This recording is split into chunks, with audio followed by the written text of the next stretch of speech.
सर्वांना नवरात्रीच्या खूप खूप शुभेच्छा। तर आज नवरात्रीचा पहिला दिवस आहे। छान घट बसणार सगळ्यांच्या घरी आणि मी सुद्धा माझ्याकडे घट बसत नाही पण अखंड दिवा मी लावत असते। सगळी देवपूजा करायची आहे। सगळं काही आज पहिला दिवस आहे। खूप छान उत्सुकता आहे। देवी आली आहे, गरबा होणार, वेगवेगळ्या रंगीबेरंगी सगळ्या कलरच्या 9 कलरच्या आपण साड्या घालणार आणि खूप छान वाटतं, उत्साही वाटतं। तर हे सगळं काही एन्जॉय किंवा देवपूजा, देवाच्या सगळ्या गोष्टी हे नेहमीच मी तुमच्याबरोबर शेअर करत असते। त्याचप्रमाणे थोडक्यात मी देवपूजा करता करता शेअर करेल। तर सगळं काही व्हिडिओ पूर्ण स्किप न करता पूर्ण बघा। तर चला व्हिडिओला सुरुवात करूया। हाय, हॅलो, नमस्कार। कशा आहात तुम्ही सर्वजण? मस्त आहात ना? आय होप तुम्ही मस्तच असाल। तुम्हाला आजचा दिवस छान मस्त आनंदाचा आणि छान आरोग्यदायी जाऊ देत आणि तुमच्या मनातल्या सगळ्या इच्छा पूर्ण होऊ देत हीच मी ईश्वरीचरणी प्रार्थना करते आणि आपल्या व्हिडिओला सुरुवात करते। तर सर्वात आधी नवरात्रीच्या सर्वांना खूप खूप शुभेच्छा। तर नवरात्रीचा हा पहिला दिवस आहे आणि पहिली माळ आहे।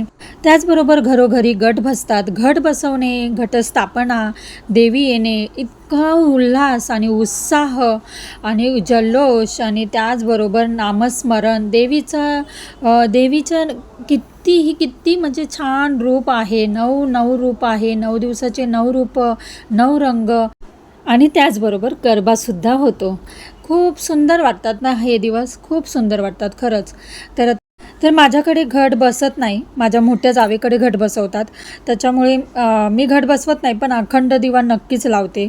तर अखंड दिवा कसा लावायचा हे सगळं काही मी आहे ना माझ्या पहिलं व्हिडिओ आहे ना चॅनलवर अपलोड केलेला आहे। तर तुम्ही जाऊन तिथे नक्की बघा। तर आता हे छान देवपूजा होते। देवपूजा म्हणजे देव स्वच्छ धुवून देवपूजा करायची आहे आणि कलश आहे ना त्याच्यावर माझ्या कुलदेवतेच्या नावाने मी नारळ ठेवत असते। कुलस्वामिनी कुसुंबीची काळूबाई आहे। तर माझा नेहमीचा हा नारळ आहे, देवीच्या नावाने ठेवते तो मी कलश पूजन करणार आहे। तर असंच त्या कलशावर आपण हळदी कुंकू लावायचं आहे बाजूनी आणि खाली असं बाजूने अशी लावली तरी चालतात। त्याच्यानंतर हळद कुंकू लावल्यावर त्या पाण्यामध्ये हळद कुंकू, अक्षता आणि फूल टाकायचं आहे। त्याच्यानंतर 5 किंवा 7 अशी तुम्ही विड्याची पानं ठेवू शकता। अशी विड्याची पानं ठेवायची आणि त्याच्यावर आपण आपल्या कुलदेवतेच्या नावाने जो नारळ ठेवतो ते ठेवायचं आहे। आणि हे ना कुलदेवतेचा नारळ तुम्ही नक्की नेहमी देवाऱ्यात ठेवत जावा।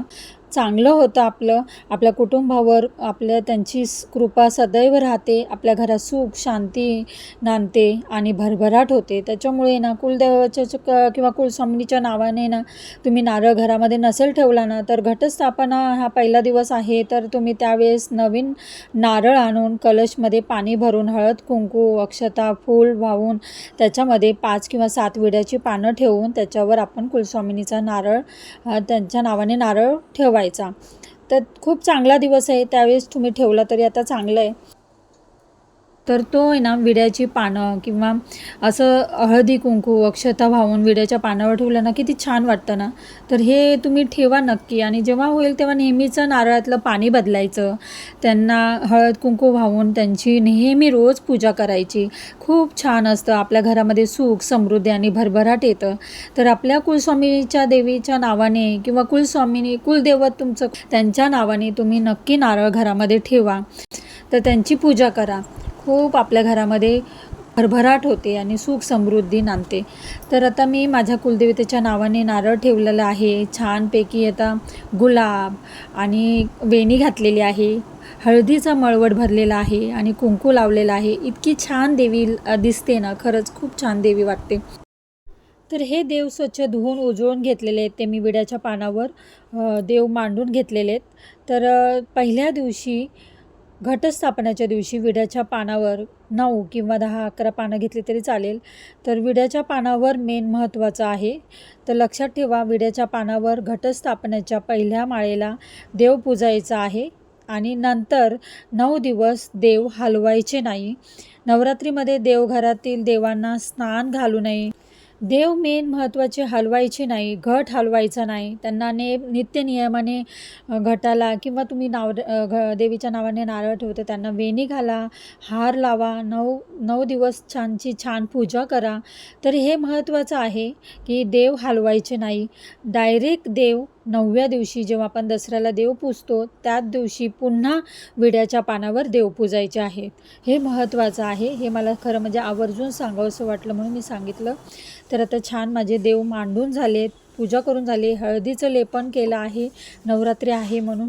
तर खरं मंगळवारी शुक्रवारी आपण करतच असतो, पण 9 दिवसाचे 9 दिवस हळदीचं उंबरट्यावर लेपन करायचं, छान अशी दरवाजात रांगोळी काढायची, धूप दीप घरात दाखवायचा आणि दररोज सकाळ संध्याकाळ देवीची आरती करायची. देवपूजा झाली आहे माझी आणि आता त्याच्यानंतर मी इथं अखंड दिवा लावते. तर देवासमोरच अखंड दिवा मी लावणार आहे. तर कधी आपण सेपरेट खालीसुद्धा देवाचा फोटो वगैरे लक्ष्मीचा फोटो किंवा देवीचा फोटो ठेवून त्याच्यासमोर अखंड दिवा आपण लावू शकतो. पण आता मी इथे देवाऱ्याच्या समोरच लावलेला आहे. तर तिथे छान लाल कपडा अंथरून घेतला आहे आणि त्याच्यावर तांदळाची रास काढायची. तांदळाचं कल असं मी अष्टदल काढून घेते आणि ते अष्टदल काढून घेऊन त्याच्यावर हळदी कुंकू व्हायचं आहे, अक्षता वाहून फूल वाहून त्याच्यावर आपण अखंड दिवा लावणार आहोत. तर अखंड ज्योत 2 अशी कापसाची वात करायची किंवा त्यांना जी वात असते ती बाहेर भेटते दुकानामध्ये, तर ती वात घालून अखंड दिवा पेटवत ठेवायचा आहे. तर त्याच्यामुळे आपल्या घरामध्ये अखंड दिवा लावल्याने घट जरी नाही बसवला तरीसुद्धा अखंड दिवा तुम्ही घरी नक्की लावा. तर घरात देवाच्या समोर अखंड दिवा लावल्याने आपल्या देवाची सतत आपल्यावर कृपा राहते, घरात सुख समृद्धी नांदते.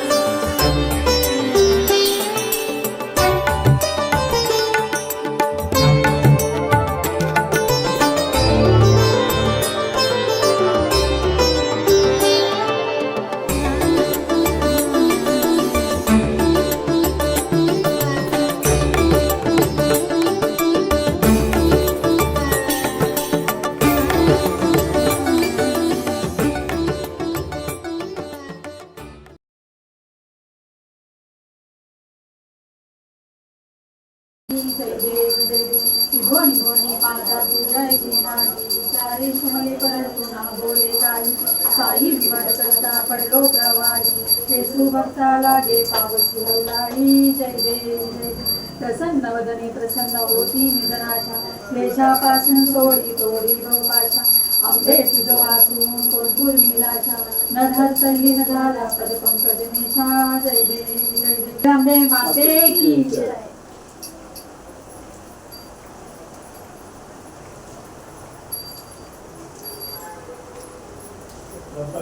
ज्यांना तिथे साखरपुडा निघायचं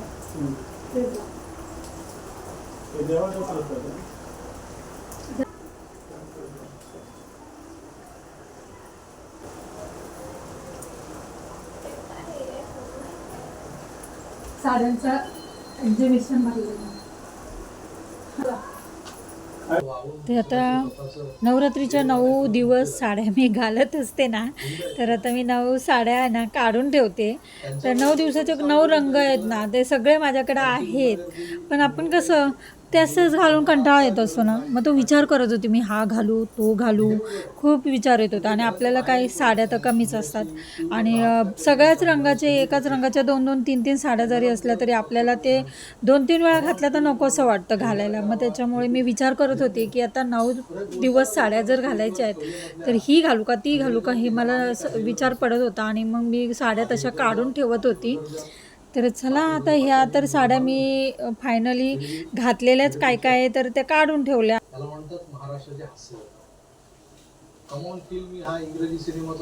सगळ्या 9 कलरच्या साड्या 9 रंगाच्या साड्या मी काढून ठेवल्या आणि 9 दिवस साड्या मी घालत असते.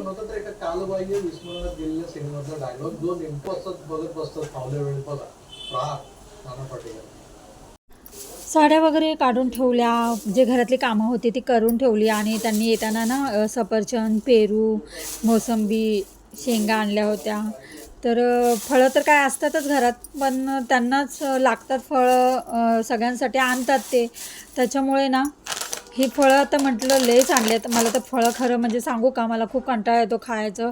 फळं खरं आपल्या तब्येतीसाठी चांगली असतात, पण मला अजिबात फळं आवडतात पण कंटाळा येतो खूप खायला. तर उपवास असल्यावर एखादं फळ खाते मी, नाही असं नाही. पण आता सगळं काही ठेवून दिलं आणि त्याचबरोबर आता मी त्यांच्यासाठी वांगे बटाट्याचं कालवण करून घेते आणि आर्यासाठी मेन मला खिचडी करायची आहे तर खिचडी करून घेते. तर ती जेवणार नाही पण खिचडी तिला खूप आवडते, मग त्याच्यासाठी करावी लागते आणि तिच्यामुळे मग माझा उपवास आहे तर मी थोडी खाईन, कारण तेवढाच आधार होतो आपल्याला. तर आता खिचडी बनवून घेते, तिलासुद्धा देते आणि आता आपल्या व्हिडिओचं इथेच एंड करते. चला, व्हिडिओ आवडला असेल तर नेहमीप्रमाणे लाईक शेअर सबस्क्राईब करा. तर पुन्हा भेटूया अशाच नवनवीन व्हिडिओमध्ये. तोपर्यंत खुश राहा, आनंदी राहा, काळजी घ्या. बाय.